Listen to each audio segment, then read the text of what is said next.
Chapter 63. Dancing and Devout. Late 1940s. Running Side. Ways. Bar H. Struggling spiritually. He was running sideways between Saturday and Sunday. The harness boys bought themselves cars as soon as they could. When Clee got married, he had 2 mules, but the others would be car owners before they tied the knot. Earl traded cars often and had been a car owner before the war. While he was living with his folks, he owned a '36 Chevy. Troy's first car was a '36 Ford that he drove home from California. Perry's first car was a '35 Chevy Coupe. These cars in the mid-1940s were older models and would frequently break down. Tires were getting better, but flats and blowouts were still common. Gasoline was running at about 21 cents a gallon, and Quaker State motor oil was 35 cents a quart. The Harness family started attending Prairie View Baptist Church. It was located on Elmwood Road, Prairie View Road today, and at the corner of Parker Road, Hudson Road today. The small one-room church building was built on the property before 1920. The Horatio Kissick family donated the land for the construction of the Prairie View Baptist Church using some of the salvaged lumber from the Crossroads School, which had been located a couple miles to the south on Elmwood Road next to the Crossroads Cemetery. The church would be an important piece of the Harness history in the early days of their moving to Boone County. Horatio M. Kissick, whose father was born in North Ireland, married Susan Modonna Phillips in 1908, and to them was born Helen Marie Kissick in 1911. Helen Kissick married Sherman Carleton, and they had a daughter named Caroline. Mrs. Susan Kissick would live to be 90 years of age until she died in 1969. The Kissicks once had a large apple orchard on their farm, and an old cider press was still stored in the barn during the early life of the Earl Harness boys. An aerial photograph of farms in the area made around 1950 shows the orchard. Susan Sue Kissick was a widow when I was young, and she had an enlarged thyroid that created a goiter under her chin. She always wore a bonnet when outside, and the strings were tied over the top of the apple-sized goiter. One day when my parents were passing by, they stopped to visit with her, and we kids couldn't but notice the big lump under her chin. As we drove away, our older brother Kenneth said that she had swallowed an apple, and it hung up in her throat. I was just old enough to believe him and wondered how she might be able to dislodge that apple. Mrs. Kissick never had electricity or plumbing in her house. She drew water from a cistern that held rainwater from her roof. The old house on Prairie View Road sat on a prairie pimple still visible today. I found some history of the Prairie View Baptist Church, recorded in minutes of the Crooked Creek Association of Missionary Baptists.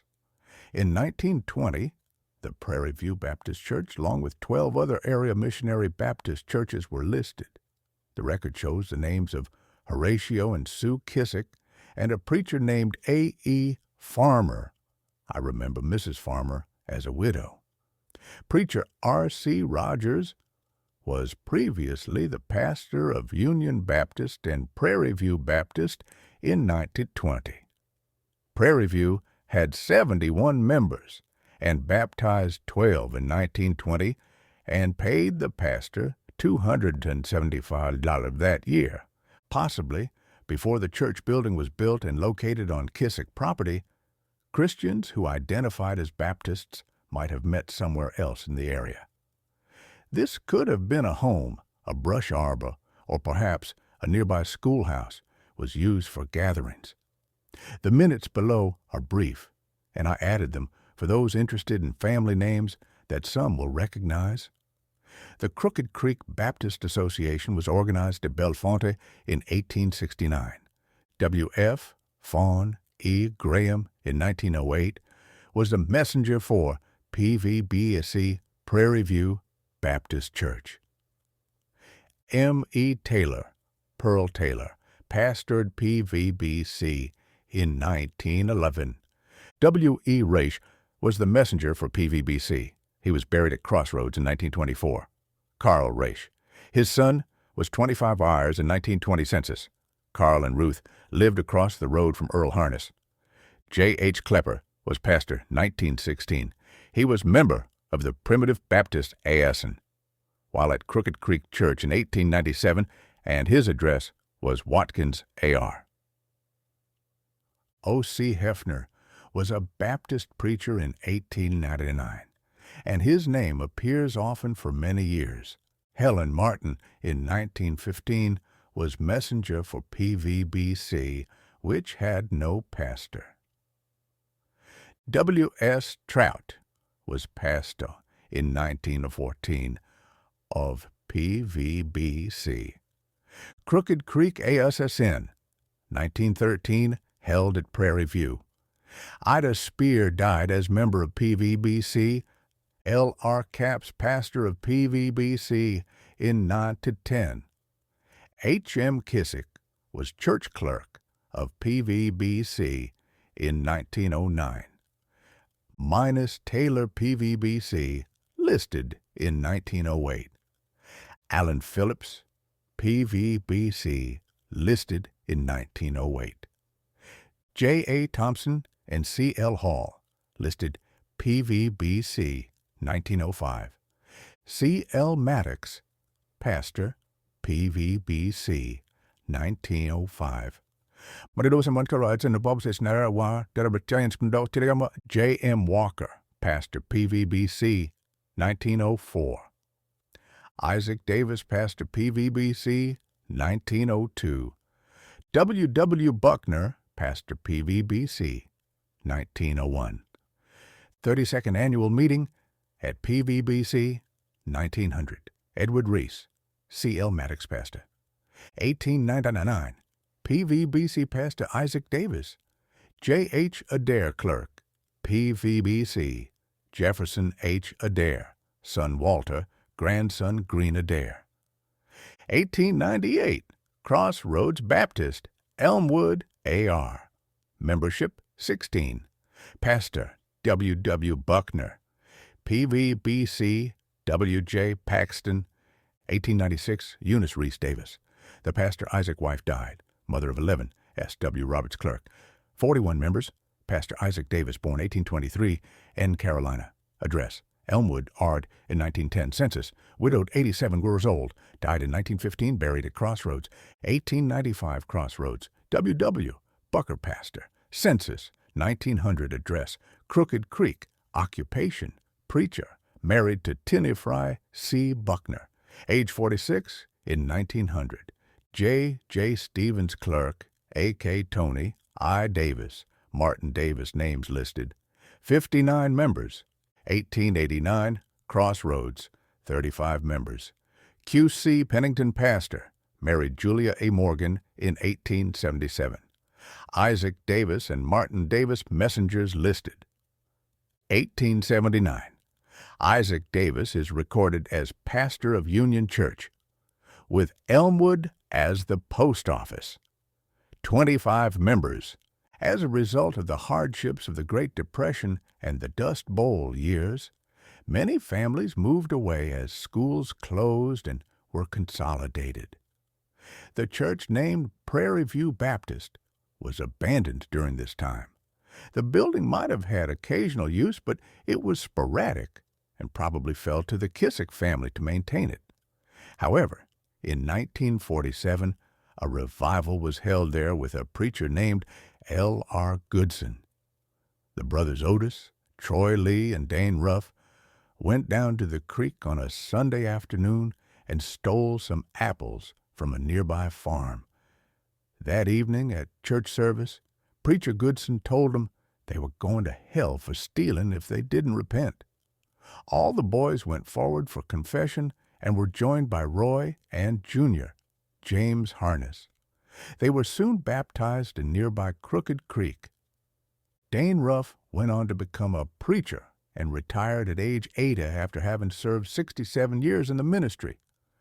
Gwen Ruff, who was Richard and Lenny Ruff's first baby, to be born in Harrison in 1931, was also baptized with some of her Ruff girl cousins near the time of the others named above. Emily Ruff was baptized with some of her high school girlfriends at the First Baptist Church of Harrison. School districts in Boone County reached a peak of about 100 schools, but by 1936, it was down to 29. Only 12 of those 29 were elementary through high school, with one school being elementary and junior high. The remaining 13 were elementary schools only.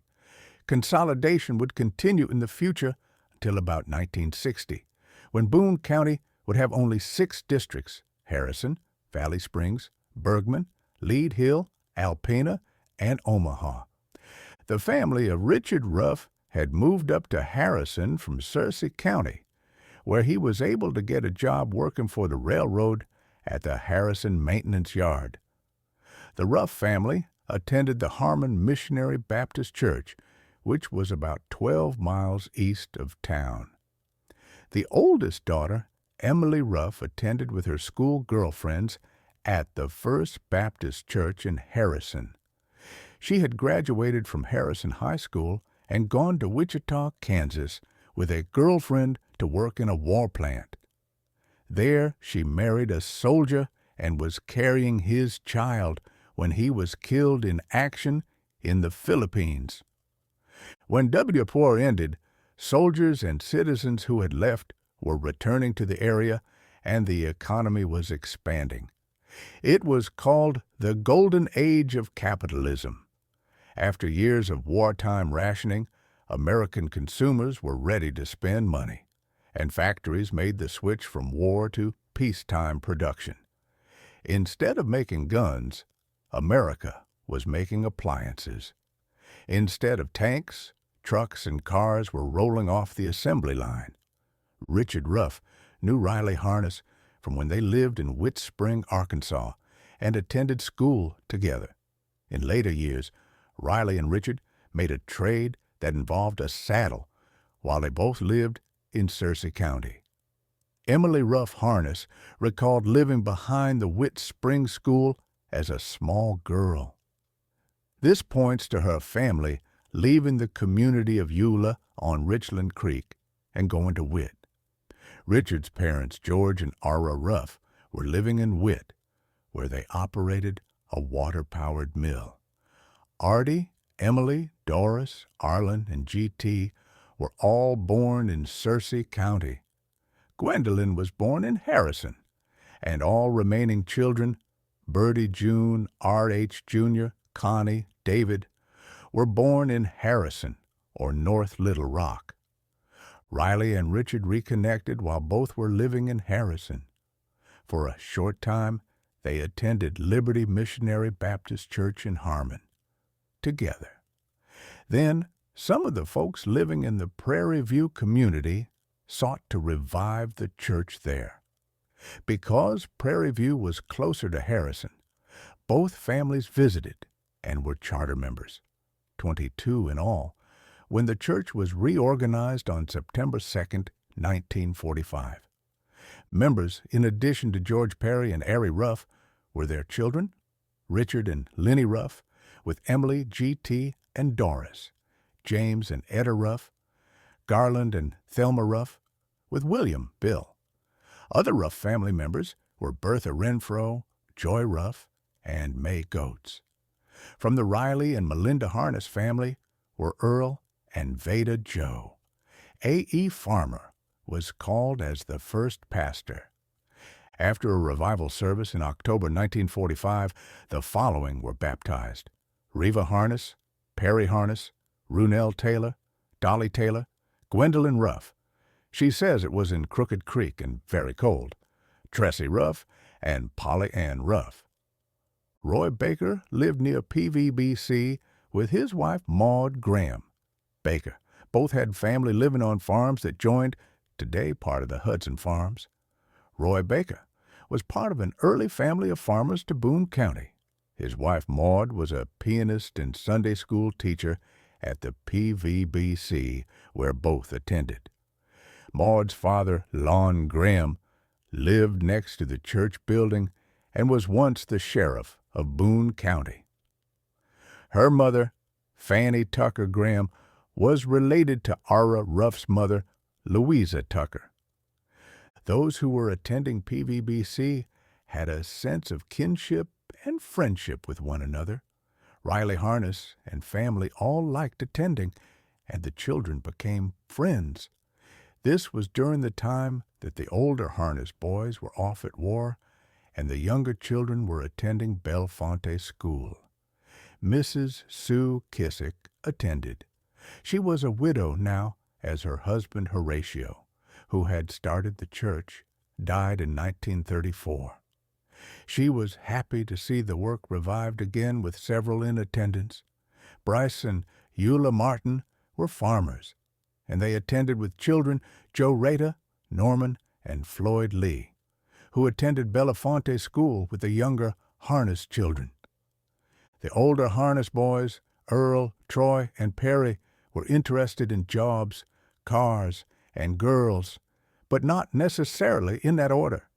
Earl and Perry would team up and double-date girls and take them dancing.